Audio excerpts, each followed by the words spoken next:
Right, welcome back. ఇక పశ్చిమ బెంగాల్లో కాషాయ జెండా రెపరెపలాడబోతోంది. దీనికి సంబంధించి మనం మాట్లాడుతున్నాము. సీనియర్ విశ్లేషకులు డాక్టర్ అందే సత్యం గారితో మాట్లాడుతున్నాం. సో సత్యం గారు, ఇందాక మనం మాట్లాడుకున్నట్టుగా ఈ సందేశ్ ఖాళీ ఘటన కావచ్చు, ఆర్జికర్ మెడికల్ కాలేజ్ ఘటన కావచ్చు, ఈ వీళ్ళ అక్కడ బాధితుల పక్షాన నిలబడమే కాకుండా అక్కడ బాధితులకి అండగా ఎవరైతే నిలిచారో రేఖాపాత్ర వంటి వాళ్ళకు కూడా సీట్ ఇచ్చి వాళ్ళని కూడా గెలిపించుకున్నటువంటి ఇది. దీంతో ఇట్లా అలా అండగా నిలబడిన వాళ్ళకు కూడా పార్టీ టికెట్ ఇచ్చింది అని అంటే ఇంకాస్త మహిళల నమ్మకాన్ని కూడా వాళ్ళు పెంచుకున్నట్టే అయింది బీజేపీ వాళ్ళు. సో అట్లాగే 3,000 రూపాయల ఆర్థిక సాయం కావచ్చు, మహిళలకు ఈ రకరకాల చేయూత ఇచ్చేటువంటి పథకాలు కావచ్చు, ఇవన్నీ కూడా బీజేపీకి ప్లస్ అయినాయి మేజర్గా. అమలు చేసే ప్రభుత్వం కన్నా వాగ్దానాలు చేసేటువంటి ఎక్కువ ఉన్నాయి ఎక్కడైనా, ఏ రాష్ట్రంలో అయినా. కాబట్టి వాళ్ళ అధికారాలకు వచ్చినాక మళ్ళీ ఆ పరిమితులు వేరు, ఎన్ని అమలు చేస్తారో ఎన్ని అనేది. ఇప్పుడు మనం తెలంగాణ, ఆంధ్రప్రదేశ్ అన్ని రాష్ట్రాలు చూస్తున్నాం. ఎందుకంటే రాష్ట్ర ప్రభుత్వాలు ఫైనాన్షియల్ ప్రెజర్స్లు ఉన్నాయి ఏ రాష్ట్రమైనా. కాబట్టి సహజంగానే మమతా బెనర్జీ కన్నా ఎక్కువ వెల్ఫేర్ స్కీమ్స్ అనౌన్స్ చేసింది బీజేపీ. సెంట్రల్ గవర్నమెంట్ది కాబట్టి రేపు సహాయం కూడా చేయొచ్చు 1-2 సంవత్సరాలు. కాబట్టి సహజంగానే ప్రజలు ఆ వైపు అట్రాక్ట్ అవుతారు. ఒకటి. రెండోది, బీజేపీ ఎన్నికల ఎత్తుగడలో బీజేపీని మించిన పార్టీ లేదు ఇండియాలో.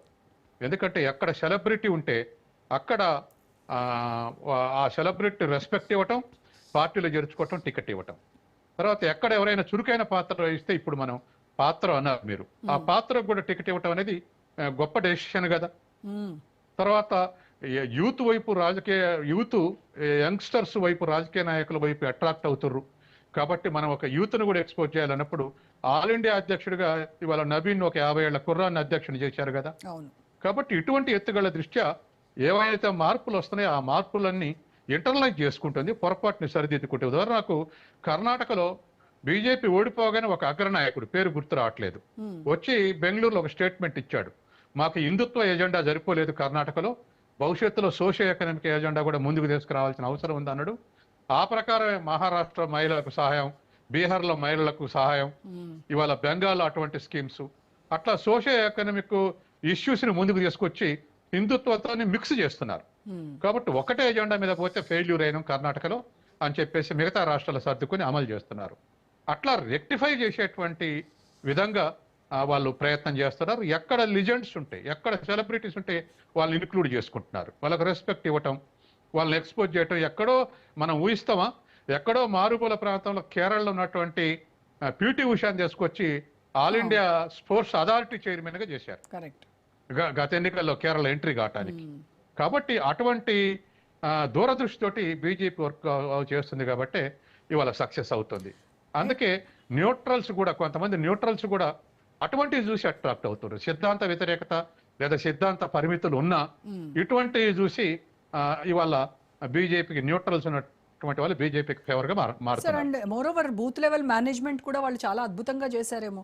ఎందుకంటే అమిత్ షా పర్యవేక్షణలో ఇటు పన్నా ప్రముఖ కావచ్చు, శక్తి కేంద్రాలు, ఇటువంటి వాటి ద్వారా బీజేపీ గల్లీ రాజకీయాలను శాసించేటువంటి స్థాయికి వెళ్ళింది వాళ్ళు. అంటే గతంలో కేవలం జస్ట్ అర్బన్ ఏరియాస్కి, పట్టణాలకి మాత్రమే పరిమితమైనటువంటి బీజేపీ వాళ్ళ మారుమూల గ్రామాల వరకు కూడా తమ నెట్వర్క్ను విస్తరించిందంటే వాళ్ళ మేనేజ్మెంట్ స్కిల్స్ ఎలా ఉన్నాయి? అసలు బీజేపీ నెట్వర్క్ విస్తరించాల్సిన పని లేదు. లెఫ్ట్ నెట్వర్క్ అంతా షిఫ్ట్ అయింది. లెఫ్ట్ క్యాడరు, లెఫ్ట్ ఓటర్లు నెట్వర్క్ మొత్తం షిఫ్ట్ అయింది, ఏది టీఎంసీని ఎదుర్కోవడానికి. కాబట్టి ఆ నెట్వర్క్ వాళ్ళ బీజేపీ నెట్వర్క్ పనిచేస్తుంది. లోకల్ బాడీ ఎలక్షన్స్ లో టీఎంసీ క్యాండిడేట్ ఓడియటానికి కేంద్ర పార్టీల నిర్ణయాలు, రాష్ట్ర పార్టీల నిర్ణయాల కోసం ఎదురు చూడకుండా ఒకరికొకరు ఓటు వేసుకున్నారు కొన్ని చోట్ల. కాబట్టి ఇవాళ ఉన్నటువంటి పరిస్థితుల్లో ఆ నెట్వర్క్ కొత్తగా విస్తరించుకోవాల్సి, దాన్ని ఎఫెక్టివ్గా అమిత్ షా ఉండి పనిచేయించాడు. అందుకే ఇటువంటి విజయం టీఎంసీ మీద సాధ్యమైంది. ఓకే. అండ్ న్యాచురల్గా ఉండేటువంటి యాంటీ ఇన్కంబెన్సీ, అంటే 15 ఏళ్ల సుదీర్ఘ పాలనలో న్యాచురల్గా అది ఉంటుంది. దానికి తోడు అవినీతి ఆరోపణలు, ఇటు నిరుద్యోగం కావచ్చు, ఈ స్కామ్లు, టీచర్ల రిక్రూట్మెంట్ స్కామ్స్ కావచ్చు, ఇవన్నీ కూడా పర్ఫెక్ట్గా వాడుకుందేమో బీజేపీ అనిపిస్తోంది. ఖచ్చితంగా అండి. ఎందుకంటే ఇప్పుడు మీరు అన్నట్టు మెడికల్ కాలేజ్ ఇన్సిడెంటే కాదు, శారదా కుంభకోణం. ఆ కుంభకోణం అసలు దరిదాపు టీఎంసీ కూలిపోద్దాం అనుకున్నాం. ఆ స్థాయిలో ఎక్స్పోజ్ అయింది ఆ కుంభకోణం. దాంట్లో స్వయంగా మమతా బెనర్జీ మేనలుడు ఉంటాం. ఇవాళ ఎలక్షన్స్ లో మమత అటువంటి అభిషేక్ బెనర్జీ మళ్ళీ వాళ్ళ లీడ్ చేయటం 4 ఫ్రంట్ లో, ఇదంతా కూడా ఇప్పుడు అత్యంత అవినీతి పనులు వచ్చి నిజాయితీ చెప్తే ప్రజలు అంగీకరించరు. ఉమ్, అటువంటి కుంభకోణంలో ఫోర్ ఫ్రంట్ ఉన్నటువంటి మేనల్డ్ వచ్చి వాళ్ళు లీడ్ చేస్తే ఖచ్చితంగా అటువంటి అన్ని ఎఫెక్ట్ అవుతాయి. కాబట్టి తర్వాత ఇంకోటి కూడా అండి, వారసత్వంగా ప్రమోట్ చేస్తే నెగిటివ్ రిజల్ట్స్ వస్తున్నాయి, మనం చూస్తున్నాం కదా. ఇప్పుడు మమతా బెనర్జీ మేనల్ నుండి ప్రమోట్ చేసుకుంటూ వస్తుంది. అటువంటి వాళ్ళని ప్రమోట్ చేసుకుంటూ వస్తే సువేంద్ర అధికారి ఇటువంటి చాలా సీనియర్లు పక్కకు తప్పుకున్నారు. అట్లాగే కరుణానిధి స్టాలిన్ వరకు భరించారు. కానీ ఉదయనిధే రేపు ముఖ్యమంత్రి అంటే మళ్ళీ ప్రమోట్ చేస్తే ప్రజలు నెగిటివ్ రిజల్ట్ వస్తుంది. ఇక్కడ కూడా సెకండ్ తెలంగాణలో కూడా రెండోసారి అధికారంలోకి వచ్చినాక ఆఖరి 2 years దరిదాపు షాడో ముఖ్యమంత్రిగా మన కేటీఆర్ పనిచేసాడు. దాంతో కేసీఆర్ ముఖ్యమంత్రి అని ప్రచారం చేయాల్సి వచ్చింది హరీష్ రావు, కేటీఆర్. ఆయన ప్రజలు నమ్మలేదు. కేసీఆర్ గెలిచిన ఏడాదే తర్వాత కేటీఆర్ అవుతాడు అనుకున్నారు. అంటే ప్రమోట్ చేస్తూ ఉంటే తండ్రులను అంగీకరించడం మళ్ళీ కొడుకులను కూడా అంగీకరిస్తున్నటువంటి గ్యారంటీ లేదు.